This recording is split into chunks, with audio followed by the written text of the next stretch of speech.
A candidatura do Sérgio Moro dificilmente decolará, pelo menos essa é a visão do Alberto Carlos Almeida, um dos cientistas políticos mais respeitados no Brasil, embora eu ache ele um cara um pouco duvidoso assim, beleza? Então, ele argumentou, através de algumas pesquisas feitas nos últimos meses, no mês de maio, de setembro e agora de dezembro, com essa pesquisa da IPEC, que não há espaço para uma terceira via aqui no Brasil, e ele vai explicar isso basicamente em função da candidatura de governo e da candidatura de oposição, beleza? Então eu não concordo muito com o que ele está falando, então eu vou fazer mais ou menos o resumo do que ele está falando e depois eu vou fazer algumas ponderações a respeito do que ele está falando, beleza? Então, pegando essa última pesquisa da IPEC, o que você vai reparar é o seguinte: as pessoas que avaliam o governo do Bolsonaro como sendo ótimo e bom, votam com uma certa proporção alta na candidatura Bolsonaro. As pessoas que avaliam de forma regular o governo dele já não votam mais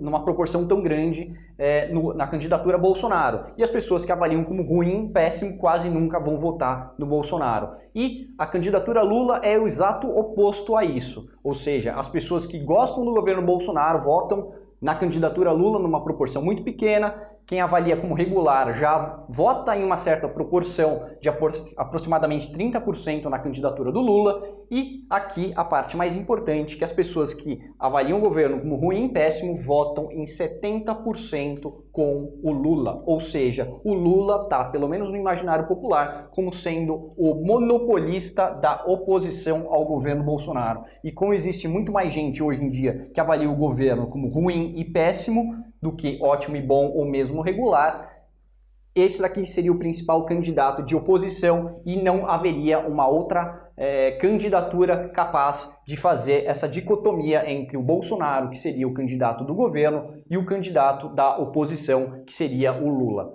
Eu discordo disso por alguns motivos, mas eu acho que isso aqui faz um certo sentido, mas eu acho que a gente tem que tomar um pouco de cuidado, beleza? Então, o que eu gostaria de comentar com vocês agora é o seguinte: a gente tem que pensar um pouco na questão dos filtros e a questão da causa e da consequência. Ou seja, digamos assim, vamos pegar aqui as pessoas que avaliam o governo Bolsonaro como ruim e péssimo. As pessoas que avaliam o governo Bolsonaro como ruim e péssimo, votam no Lula porque avaliam o governo como ruim e péssimo, ou a relação de causa e consequência está invertida? As pessoas que gostam do Lula avaliam o governo Bolsonaro como ruim e péssimo. Então a gente tem que saber qual que é a causa e qual que é a consequência, porque a gente vê as coisas na vida através de vários filtros, enquanto o establishment político e principalmente as elites intelectuais, elas meio que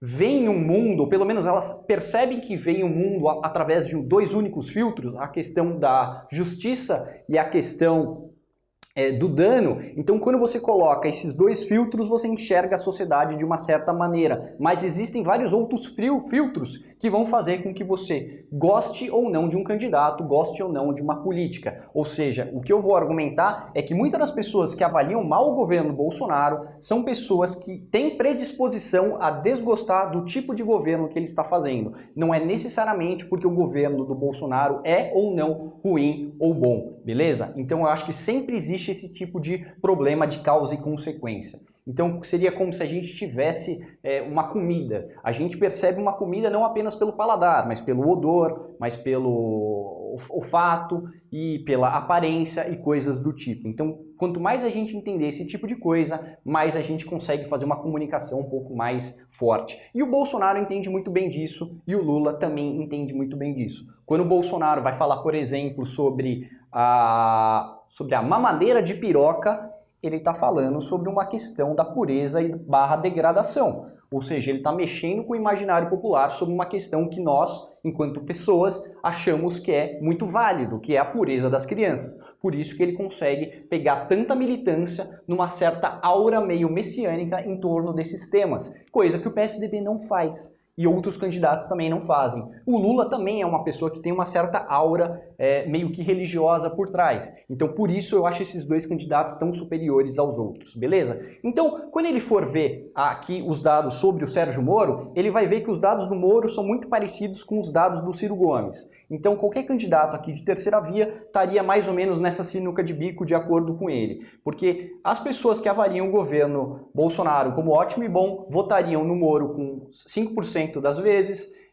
Aqui que avaliam o governo dele como regular seria de 13% e pessoas que avaliam o governo como ruim e péssimo aproximadamente 8%. Ou seja, o eleitorado do Sérgio Moro estaria sendo um eleitorado predominante que avalia o governo Bolsonaro como regular, com certo viés para ruim e péssimo. Isso daqui é uma coisa que o Alberto Carlos Almeida acha que é um extremo absurdo uma pessoa dessa conseguir bastante força, coisa que eu não acho. Eu acho que o Moro tem outros problemas. O problema não acho que é bem esse. Eu acho que qualquer candidato de terceira via que conseguir pegar um certo de 60%, deixar o Lula apenas com cerca de 60% das pessoas que avaliam o governo como ruim e péssimo, pode sim vir a ir ao segundo turno e enfrentar o Lula no segundo turno, beleza? Então, isso aqui é mais ou menos o rascunho que o Alberto Carlos Almeida fez, e eu acho que é interessante, mas eu acho que também é muito problemático,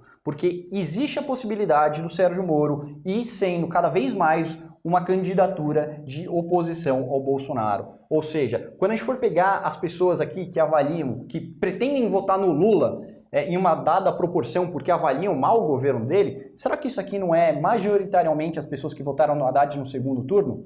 E elas vão votar, e elas vão achar o governo Bolsonaro ruim, independente do que acontecer. Imagina o pessoal da esquerda identitária. Vai achar o governo Bolsonaro, mesmo que ele estivesse fazendo um governo bom. Ou seja, já existe meio que um dono aqui, que seria o PT, e a gente tem que meio que disputar o resto dessa parte do eleitorado. Ou seja, com 70% das pessoas que avaliam o governo como ruim e péssimo do Bolsonaro votando no Lula, realmente, daí é muito complicado. Mas se a gente conseguir baixar isso aqui para 60%, 55%, daí dá jogo. Porque daí vai conseguir uns 55% aqui no meio já dá para ganhar do Lula, e aqui também dá para ganhar do Lula, já dá para ficar muito mais competitiva essa candidatura, beleza? Então isso aqui foi mais ou menos um rascunho feito sobre o IPEC. Ele acha que tanto a candidatura do Ciro Gomes quanto a do Moro tem o mesmo problema, que é esse problema aqui que eu exemplifiquei por aqui. Mas se a gente pensa nos filtros e nas relações de causa e consequência, eu acho que isso aqui já fica muito mais nebuloso e não é tão fácil assim a resposta a essas perguntas de será que tem espaço para uma terceira via ou será que não tem, beleza? Agora, se você é morista, eu vou fazer uns vídeos para vocês aí falando de algumas dicas para o Sérgio Moro e não tem muito a ver com isso, mas basicamente eu vou falar todas as cagadas que ele está fazendo. E se você é apoiador do Ciro Gomes, eu vou fazer antes para vocês uns vídeos, eu estava até pensando aqui hoje, eu acho que hoje mesmo eu vou gravar um vídeo falando extremamente mal da candidatura do Ciro Gomes do ponto de vista de comunicação e dando um pouco de esperança para ele e para sua militância, beleza? Qualquer coisa é só comentar aí embaixo. Um abraço, tchau, tchau.